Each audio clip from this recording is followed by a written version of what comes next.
ครับสวัสดีครับพี่น้องครับช่องศักดิ์ศรีคนเกษตรมื้อนี้บ่าวศักดิ์ศรี15พี่น้องมาเบิ่งสวนผสมผสานนะครับพี่น้องครับเปลี่ยนจากที่นาสร้างรายได้เบิดปีที่ศาสตร์ได้ครับพี่น้องครับมีรายได้จากการเฮ็ดสวนผสมผสานจังซี่นะครับเป็นแนวทางให้กับพ่อแม่พี่น้องที่อยากเปลี่ยนแปลงนะครับเฮ็ดนาละลุบมาเปลี่ยนการเฮ็ดสวนผสมผสานแนวนี้บ่าวศักดิ์ศรีว่าเด็ดแห้งนะครับพี่น้องครับสร้างรายได้จริงครับพี่น้องครับเดี๋ยวก่อนอื่นเฮามาสวัสดีอ้ายไส้เจ้าของสวนก่อนครับสวัสดีครับอ้ายครับสวัสดีครับแนะนำตัวจักหน่อยให้พี่น้องเฮาหน่อยครับผมครับบุญเฉิดท่องอ้วน บันแคมไต่ตำบลบันแคมอำเภอพิบูลจังหวัดอุบลราชธานีครับ อ๋อเป็นวัดพี่น้องเป็นวัดแต่เช้าอากาศเย็นมันโอ้สวนงามแห้งเนาะเที่ยวนี้มาอัปเดตให้พี่น้องเฮาได้เบิ่งครับก็เริ่มมันนี้ขึ้นนะครับเพราะว่าเห็นสีเขียวขึ้นมาเต็มแล้วครับบ่รูปแน่นอนพี่น้องเฮ็ดแบบนี้เพราะว่าเฮายกขึ้นมามันสูงนะบ่มีรูปแน่แต่มองจกรูปแม่แต่มองโจกพื้นที่จักไรครับอ้ายที่เฮ็ดมาใหม่3 ไร่กว่าเพราะว่าปลูกปาล์มได้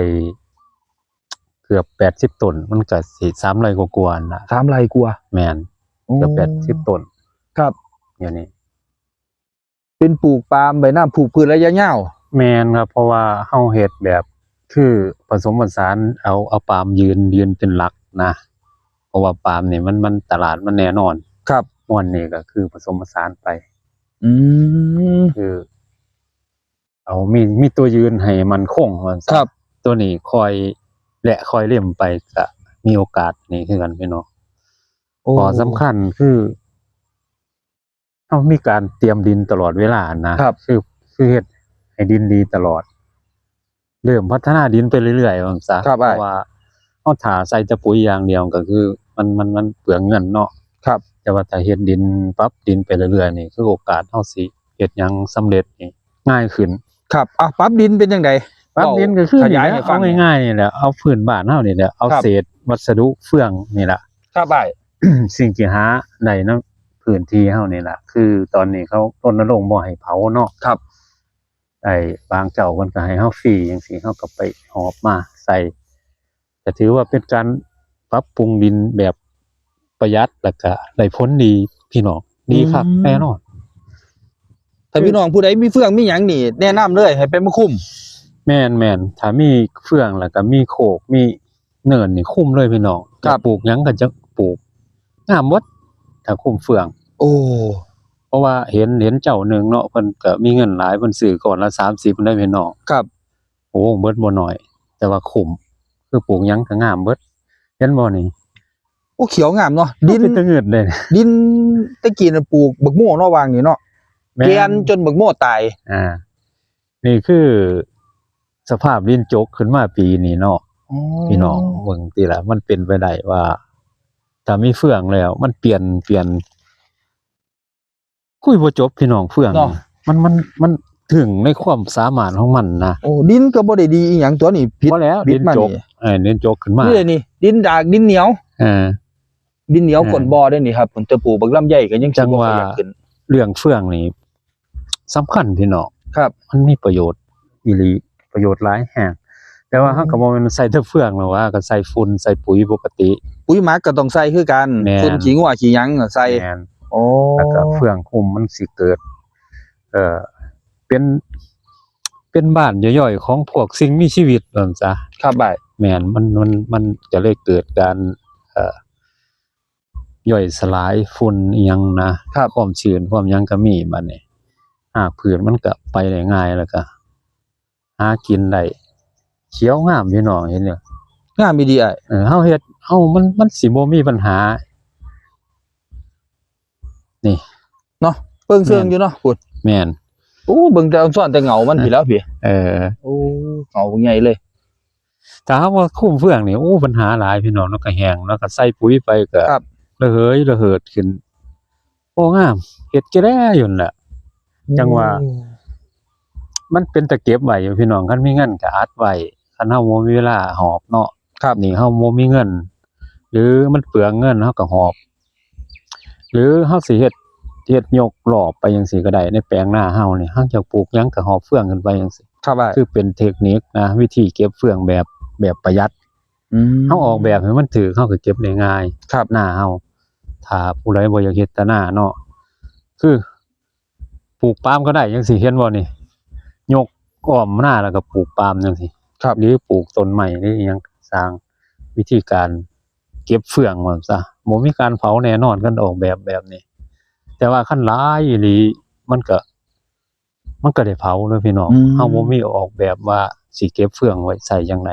ก็ต้องทำใจ แม่น ต้องได้เผา ยาวคันเว้าเรื่องเฟืองยาว โอ้ฟื้นฟูสภาพดินได้อีดีครับ ๆมัน เนี่ยแค่ปีเดียวบ่อ้ายม่วนนี่ได้2 ปีล่ะที่เห็นอยู่ในขณะนี้โซนนี่ครับ ที่พัฒนาขึ้นมานี่ อ๋อบางเดือนพฤษภาบางหันเดือนพฤษภาที่ผ่านมายกขึ้นมา โอ้ ก็เอากล้วยลงลงก็บ่งามเนาะ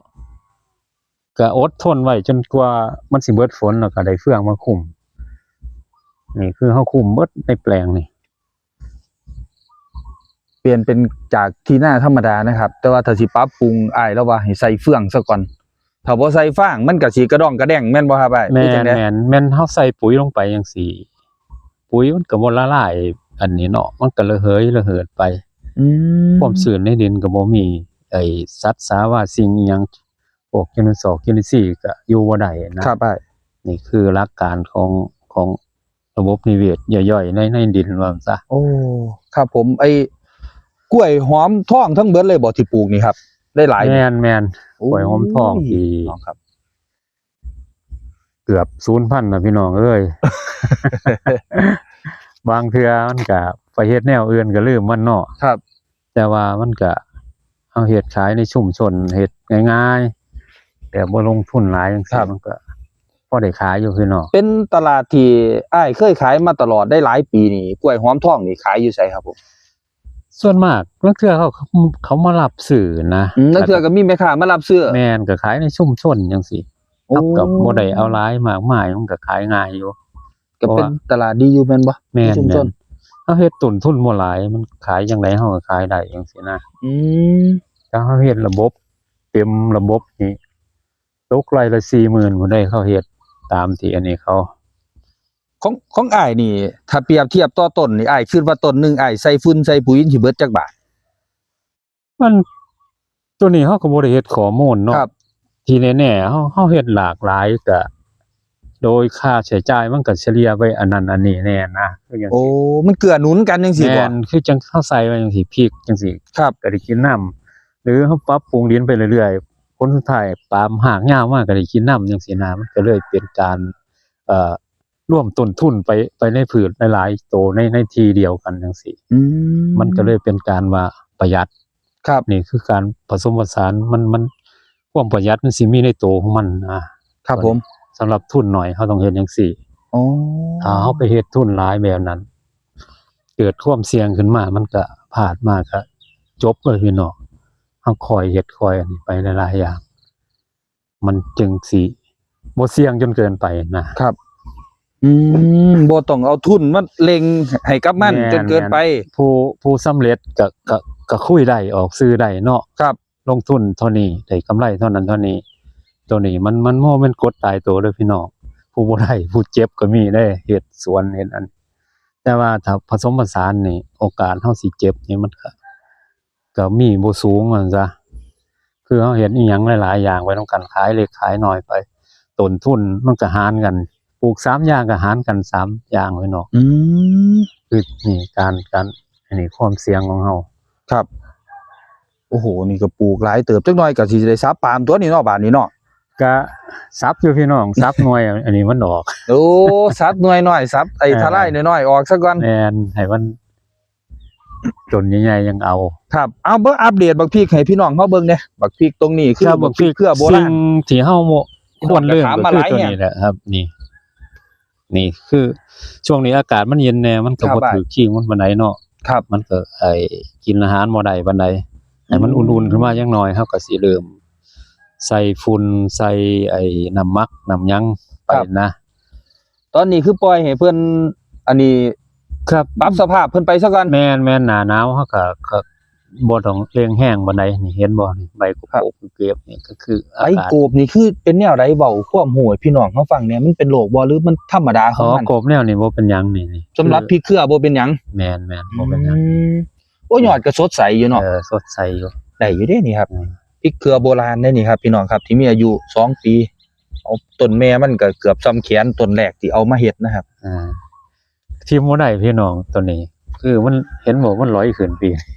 สำหรับบักพริกเครือนี่ตลาดราคาเนี่ยมันเฉลี่ยอยู่ที่เท่าใดครับ ราคามันรา ป คาก ติโดยมันขึ้นมันลงตอนนี้มันอยู่80เนาะ ครับ ลงอีหลีก็ประมาณ40 50จังซี่นะครับ ไป มันก็ขายได้ตลอดอยู่ โอ้ เขาเฮ็ดติดสวนไว้พี่น้องเก็บขายไปเรื่อยๆขอสำคัญให้แซมไว้นำจังซี่ล่ะถ้าเฮาไปอยู่เดียวๆนี่โอกาสโรคมันก็มีหลายอยู่ถ้าปลูกเดียวหน้าแล้งนะหน้าฝนนี่ก็ได้อยู่ปลูกกลางแจ้งปลูกมันมีไร่มันก็ปลูกอยู่แต่ว่าหน้าแล้งเฮาควรสิสนไปน้ำหมน้ำอันนี้จังซี่ นี่ ไปน้ำหอมเนี่ย เพราะเฮาได้เก็บไปฮอดพฤษภานะครับตัวนี้ฮอดพฤษภามิถุนาได้คันฝนบ่เร่งเกินช่วงนั้นเฮาก็ได้กินยาวอยู่ กินยาวแล้วก็พักต้นน้อยนึงแล้วก็บำรุงอีกก็แตกขึ้นมาอีก มันบ่จบง่ายเด้พี่น้องไป ครับ เรื่อยๆอยู่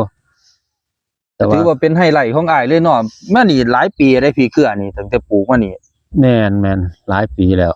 แต่ว่าบางเทื่อเฮาก็ไปหลงกับพริกอันนั้นจนเกินไปตัวนี้ก็ ไปลงกับพริกแดงพริกอีหยัง จะว่าหวนมาหามันอีกแล้วแต่ว่าก็มีไว้อยู่พี่น้องมีพันธุ์มีหยังติดไว้ตลอดอยู่ปลูกน้ำแซมน้ำต้นปาล์มจังซั่น โอ้ที่อยู่รอบนอก อ่า แนวนั้นก็ยังมีต้นแม่พันธุ์ต้นที่มันอยู่ แม่น โดนเติบแล้วปี2 ปีก็ยัง ก็ยั ให้ ง เห็ ย่าน งอยู่เก็บพันธุ์ไปเรื่อยๆอยู่นะ โอ้ได้เก็บพันธุ์ให้แบ่งปันพี่น้องแล้วก็ได้เก็บขายอยู่บ่ได้เซาเนาะฟังทั้งผุนเนาะ แม่นเฮา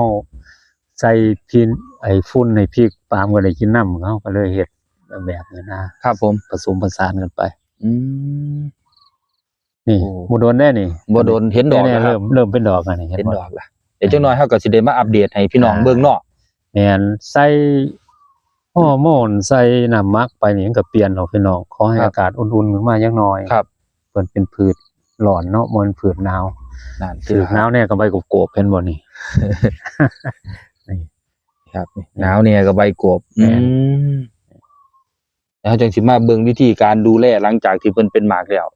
มาดูแลกันต่อไปนี่ปลูกผสมผสานบ่แม่นน้อยๆอย่างเด้บักแตงโมเราก็ปลูกใส่กันหดเทื่อเดียวให้คุ้มเลยตัวนี้อ้าย แม่นเฮาหดกระจายเบิดนี่น้ำให้เปียกไปเบิดนี่ อืมงามตลอดแล้วเป็นจังไดไอ้บางคนเพิ่นปลูกกล้วยเพื่อสิขายหนอมันต้นกล้วยหอมนี่มันให้หนอแต่ละต้นนี่ให้หลายบ่ครับผม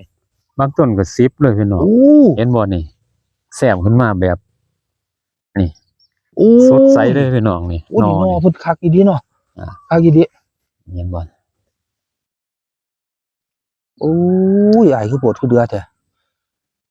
จังสี่ ผมถามตรงๆเนี่ยว่า ขายหนอกับขายหน่วยนี่ อันใดมันได้หลายกว่ากัน มันจะกี่คันแม่นตลาดมันบ่ทันหลายเนาะนอนี่ได้หลายกว่าหน่วยพุ่นเด้ ครับ ตลาดมันยังอันนี้อยู่คู่มือนี่มันกระจายไปเบิดแล้วมันอาจสิบ่อันนี้ปานใดหนอมันก็ได้นะครับ มันมีวัตถุแห่งมันซะ โอ้ มันเริ่มหาง่ายแล้วสำหรับกล้วยหอมเดียวนี่ ตะกี้มันต้องเข้าคิวกันซื้อเด้ อ๋อ เจ้าสั่งก่อนจังไดจังซี่คู่มื ครั อบ นี้มันหลายมันก็สิบ่อันนี้เท่าที่ควรนะ คือผู้อยากเฮ็ดก็เฮ็ดได้พี่น้อง ครับ ตรงที่จุดที่บ่มีนะเขาขายในชุมชนจังซี่ก็พอได้อยู่ มันง่าย ครับ มันง่ายก็กล้วยไอ้น้ำว้ากล้วยน้ำว้านี่มันมีโรคตายพ่ายตายหยังนำ ครับ ตัวนี้บ่มีบ่ตาเขียวงามขึ้นมาจังซี่ก็เป็นหน่วยแล้วพี่น้อง มบ่ค่อยมีโรคมีภัยสำหรับกล้วยหอมทองนะครับ แม่นย่านแนตะล่มหั่นน่ะ อันนี้คือประสบการณ์อวยคืออ้ายเราปลูกมานี่ผมว่า10 กว่าปีขึ้นสำหรับกล้วยหอมทองอย่างเดียว ตั้งแต่ตลาดบ่ทันแพร่หลายจนคุมื้อนี้ปลูกยาวมาเลยเนาะ แม่นถ้าสิเฮ็ดเป็นอาชีพอีหลีก็ยกสูงๆเลยพี่น้องเพราะว่าหน้าฝนมันสิบ่ได้มีปัญหา บ่มากบ่อ้าย โอ้ยบ่ได้เด้ บ่ เ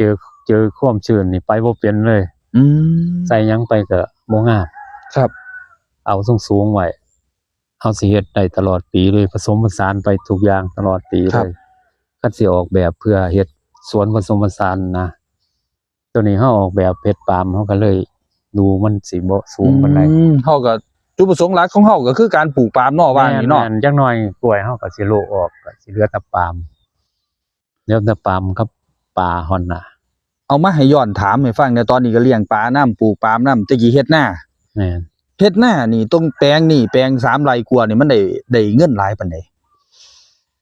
ลางปีก็ได้10,000 กว่าบาทพี่น้อง มันปีก็ได้หมื่น บาทแค่นั้นได้ บ่ เออคือจังปีนี้แฮงสิบ่ได้เลย เพราะว่าไอ้ฝนมันดีแฮงพอนี้เขาก็ล่มมันก็รีบ